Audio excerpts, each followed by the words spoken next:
Oh, hello, Jar of Marble dwellers and Jar of Marble curious. My name is Linda, and this is my podcast called Jar of Marbles, where I talk about everything and anything regarding where I've been in my life, where I am now, where I hope to be going. I'm interested in so many things, so many experiences. I've experienced a little bit, I know some stuff, and it's always nice to dig up these memories, and hopefully it'll spark some memories of your own. Love to hear your story, always love getting a bit of feedback. But so yeah, Typewriters and Berets is this week. I hope you enjoy it. See you there. It was 1975 and I was starting high school, and I was really looking forward to it. The school was an all-girls school and I was 13. The uniform was a blue and black and white tartan kilt. You wore a crisp white shirt with starched collars, long sleeves, slim blue tie with a tie clip, a navy blue cardigan, stockings, lace-up shoes, and a navy blue jacket with the school emblem on the pocket with a beret. I know. The beret had to stay on your head out of school grounds, even when riding your bike. So there was, many times riding my bike home from school, one hand steering, one hand trying to keep this bloody beret on. You said bloody. That's right, Bob. No earrings or jewellery. Now, because the beret, which the commercial production of Basque-style berets began in the 17th century in southern France, it then started taking on all sorts of different symbolisms with people that wore a beret. Perhaps they were an artist. In the 19th century, it had the power to symbolise a political belief. In the 20th century, it could be a fashion statement and a hint to one's ideology. It is so flexible that the beret was ideal for low-ranking military uniforms, and then upwards during World War II as a badge of honour for elite military units. I changed my name in that year of high school. I told people that my name was Linda Beret. Now, my maiden name was Berry, so it wasn't too much of a stretch. And I was also studying French in my first year, so to me, it all fit. So, of course, I'm meeting lots of girls I'd never met before, and I would introduce myself as Linda Beret. No one would ever question that. No one said a thing. I just loved the sound of it, Beret, as opposed to Berry. Beret. High school really was a blast for me. I was just so impressed with that word, beret. The year I started high school was the first year that typing became an official subject. And I tell you this because apparently this was very exciting news, and girls were literally jumping up and down, holding hands and squealing with delight. I recall quite clearly not feeling like that at all. So typing classes started. We had these kind of cover boxes, things that neatly fitted over your hands and typewriter keys so that you could learn the keys from heart. It was not touch typing. It was clickety-clack. So when 30 girls were typing in a room, it was quite the racket. So it was, in the lines of A, then A-S. Yep, I'm sure you get the picture. To learn the positions of the keys. I was bored already.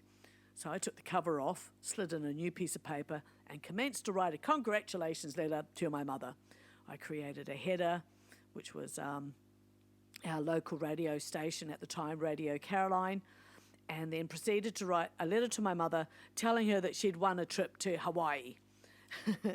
I was particularly taken with the leader dot she could create on a typewriter. It looked so official, just sort of dot where she would have to sign, or dot where someone would write in a date. Anyway, I wrote that in the letter congratulating that my mother had entered a Smarties competition and won, sponsored by Radio Caroline, and had won a trip for herself and the family, accommodation and spending money to Hawaii. The long and the short of it was, I then posted it and I forgot about it. I just completely forgot about it. I do tend to, when I'm up to my wee tricks, I just move on to the next thing. Then, one day I came home after a day at high school, with Mum really excited out of her mind. I don't think I have ever had ever seen her so over the moon. She was waving a letter, an envelope, and a air saying she'd won a trip to Hawaii. I still had forgotten about the letter in its totality. I had no recall at all. I mean, I went to a post office, bought a stamp, and I posted it. I mean, I went to a lot of trouble, but I just hadn't joined those dots. She was amazed and delighted because she'd never won anything in her life, but she also said that she'd not entered the competition and that she didn't even like Smarties. I still had no memory of doing it. Now, as luck would have it, our neighbours next door, Helen and Colin, and their 2 daughters, I babysat for them sometimes. Colin was an executive with Radio Caroline. So Mum was going to go next door, knock on their door to ask Colin about the prize and if he would know how, she won, given that she can't recall entering a competition. In fact, she was positive she didn't enter the competition, and given that she didn't like Smarties, how she would have even done this. So she thought she'd just go and talk to Colin about it. So off Mum went, and I can still see her walking down our garden path, out the front gate and next door to the neighbours.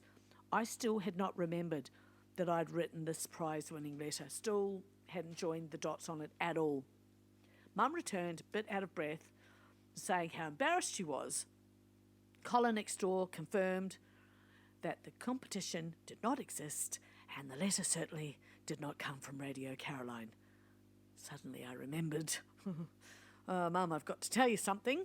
It was me. And she was just like, I suppose, not really listening. And she's like, what do you mean it was you, And so I was bored in typing class, so I decided to write a letter and decided that I'd post it to you saying that, you'd won a competition. I mean, I really got into it. And you posted it? She asked. And I went, yeah, I went to the post office, posted it. I just completely forgot about it.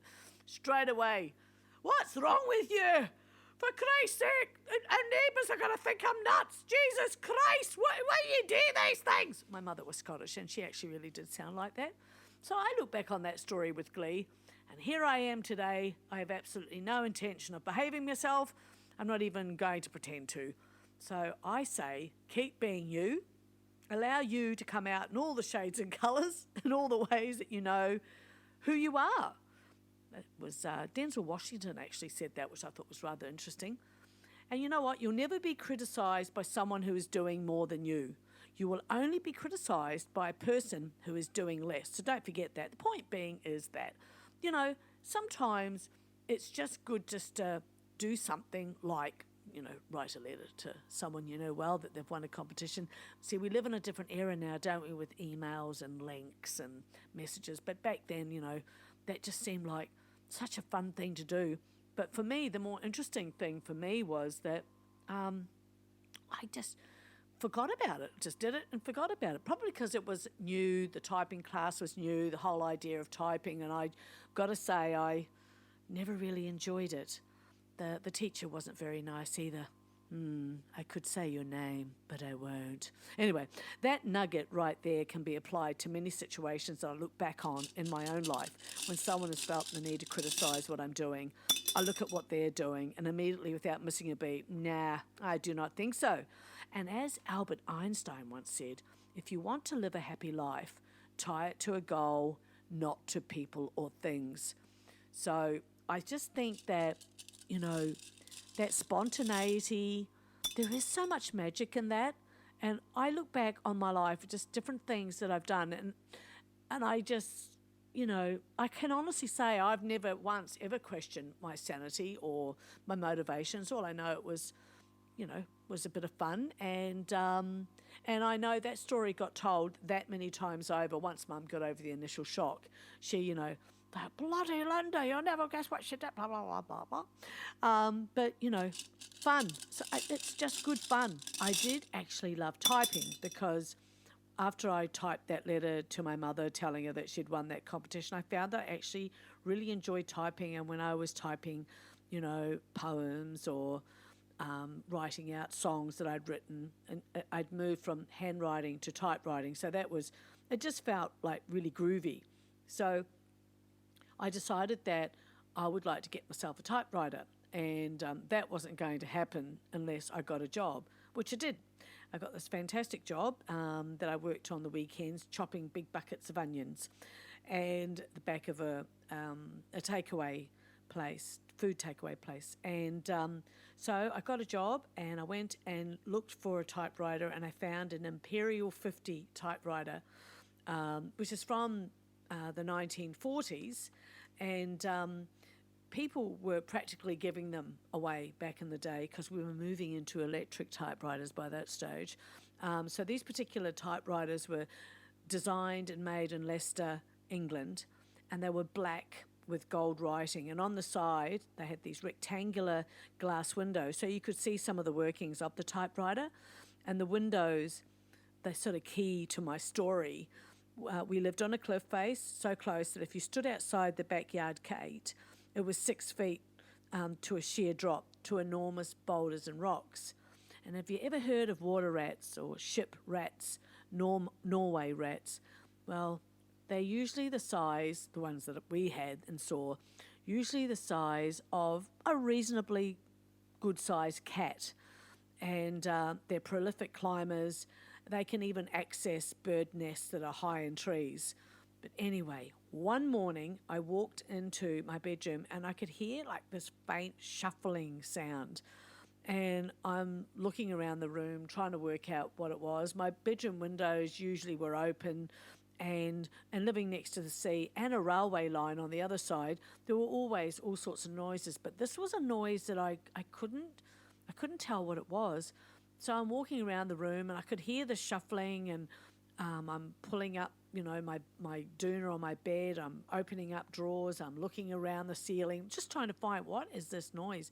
My eyes fell on my typewriter, and what should be looking back at me was this big rat face that was somehow stuck inside my typewriter, squashed the window into the side windows of my typewriter, my Imperial typewriter.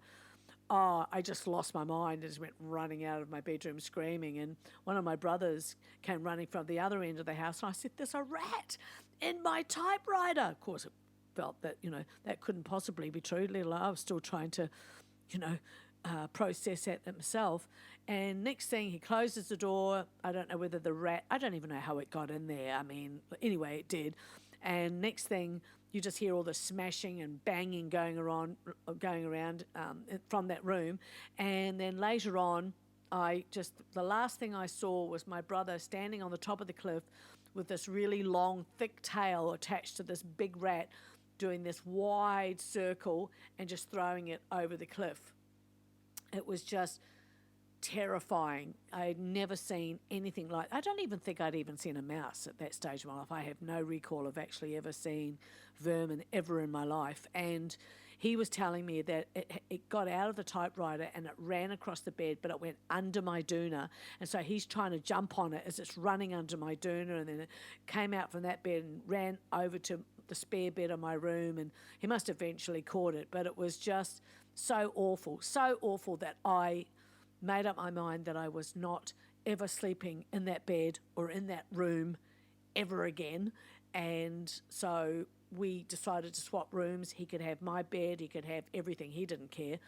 And his room, their beds, well, it wasn't my bed and wasn't my gear, but I think I would have slept in the garden than slept anywhere near where that rat had been.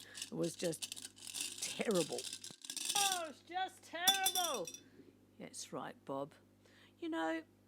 Many years after I was no longer having to type and going to typing classes, we all moved into laptops eventually, keyboards. I've moved house many times in my life, and with those moves meant the changing of furniture, sale of gear, the purchase of new furniture, the loss of furnishings, moving with many boxes, the loss of many boxes. After all of that, to find a small stack of soft manila folders that had only been aged with time, with A4 paper inside it that had my typed poems, stories, and songs. What a find. I was just so delighted. I must have been a very passionate typer, as all the full stops on the page were actually all holes with a dull, dark circle around each hole. It was like what I'd imagined finding treasure would be like. I read each page as though it was for the first time my eyes had ever cast the page. and being whisked back in time, beginning to remember what I meant by some of my deep insinuations. It was quite perplexing trying to fit back into my 20-something brain, trying to undo the puzzle. Some of it I did recall and understand why I had been so secretive. The paper had become so fragile and some of the corners had been nibbled away. I remembered my youth and found myself smiling at my passion and my self-discovery, my proclamations and honesty about being completely confounded and other writings completely amazed by the world. I still thought I would live forever and that I had loads of time.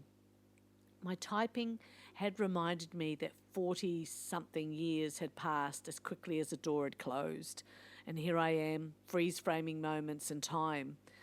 At the least, if I drop dead, there's something to come find me here. My first typing teacher told me that I would never amount to much. Well, that's not very nice. I know, you'll never amount to much. That year, I had the lead role in a rock opera called Typewriters, and it was a wonderful success. So much so, my typing teacher, standing in line with a few other teachers after our ovation, to shake my hand, only to tell me I was really quite something. But the thing with her, though, is her attitude didn't change in class. She was the kind of person, and I was the only one that she did it to. When it was time to have tests handed back, your name would be called, you'd have to stand up, walk over to the desk, and then she would hand it to you. With me, she used to aim for the floor and flick it onto the floor. And it was actually because of her, one day I thought, you know what? You can stick your typing class right up your ass. So I just walked out, and she was yelling all sorts of abuse at me as I was walking down the hallway. I thought, nah, I'm done. Bye. Anyway, but I was so pleased that she approved. I was 15 years old and she had lost me. These ding-dongs who attempt to cage you and in the next breath look at you with fresh eyes as though what they had said was overlooked. It was overlooked, as was she. The greatest freedom you can give yourself is freedom from others think. I never really gave a second thought to what she thought. It was only when I was in her class, it was sort of like, wow, you really are an a-hole. You really are. And it wasn't until many, many years later that, the subject of schooling, high school teachers, etc. would come up, and bad ones, for example. And she always got, a headline view. Fortunately, though, there were a couple of teachers who are complete noteworthy. My music teacher, Vicky McLeod, was an amazing teacher. She was also a friend of mine, and she picked me out from the crowd, and anything to do with music, she had me right up there, right up the front, doing things and singing songs and musicals, etc. And she was someone that was never going to let me believe that any of these half-wits were, trying to, peddle. But anyway, I digress. So I found that kind of attitude in many places as soon as certain groups and people heard me sing. That is to say, they were blown away to not then bully me or exclude me. In fact, I had been told once the only reason I was at a venue was because I had a hell of a set of pipes on me. Not everybody was like that. Most people were wonderful and glorious and beautiful, but, you're always going to get your ding-dongs who just feel that they really got to let you know what's what and who's who, and it's like, yeah, whatever. Anyway, it never really bothered me. Oh, yes, it did. Actually, it didn't, Bob. It's just when you go in reflection and you think about these people, you think, wow, that's a very sad, ordinary human being, isn't it? Anyway, consequently, I turned down the next invite, and then they'd get offended. Oh, my God. Yes, Bob. Anyway, do you know that there's a law in France that forbids women to wear long pants, and it was only repealed in 2013, which just kind of proves really that some laws are useless, like, who knew? Not I. Not I either. That's right, Bob. And another thing, it's occurred to me that unlearning has really become a thing. Have you noticed that? The suggestion is great learning requires great unlearning. That is to say, especially difficult when those who taught you may have been people you actually really love and admire. I know for sure when you're putting yourself out there, it is a guarantee of learning more about yourself and your immediate world. You know, like me doing this, I'm putting myself right out there on the line, and I'm learning a lot quickly. Turns out it's really good for my brain and mental health. Not even what I'm saying per se, not even the time I invest in thinking about each podcast, but turning up and saying my words on a weekly basis. Personally, I think Bob benefits the most. Do you think so? Yes, I do, Bob. Although just a lone voice in the background, he was nice to me in the last podcast. Could it be love? Love? Are you kidding me? What? Sound like you might be a little bit confused there, Bob. A little bit more on change. Yes, change is scary, and life can be hard. And I've nailed it in as much as I put it down to two reasons. It can be scary and hard either because you're leaving your comfort zone or because you're staying in it. I really think that it is something to think about. And I think it's really important to think of yourself as powerful and brilliant and brave and what the hell? I mean, what really do you have to lose? Like, I listen back to what I do, and I just think, oh, that could have improved. Oh, I shouldn't have said that. Oh, could have improved that. But oh my God, what I'm going to do is I'm just going to be nice to myself. Change is scary, but so is staying the same. And I remember hearing that saying many, many years ago. I remember I would have been probably 17, 18 years of age, and it was an argument that I overheard my parents having, and it was something to the effect of, oh, you've changed. And the other parent turned around and said, yeah, and you haven't. And I remember it really, really cast an impression on me, because the thing is that it was being said like, oh, you've changed, as though that was a bad thing. And I guess when you're viewing change as a bad thing, then you are going to resist it. But while the other person was growing and wanted to, spread themselves and learn new skills and have new experiences, and the other person's digging their heels and going, no, then it's not going to have a really great result, because when a person is changing and growing, they are going to leave everybody behind that's not supporting them or can't understand what they're doing, because they're constantly going to be having to explain what they're doing and why they're doing what they're doing, as opposed to just really enjoying and embracing the new you or the new me that's coming through. But I do feel that I have to say farewell, goodbye. And I just want to thank you so much for popping on by again. And I hope that you've had a most magnificent day, and that life has been good to you, and that you're being good to life. And I'll tell you something right now. Embrace your weird, and nobody's got it figured out. Just be yourself. Be you. Be you. All right then. Say good day to the family and the cat for me. And I'll see you again. Okay. Bye.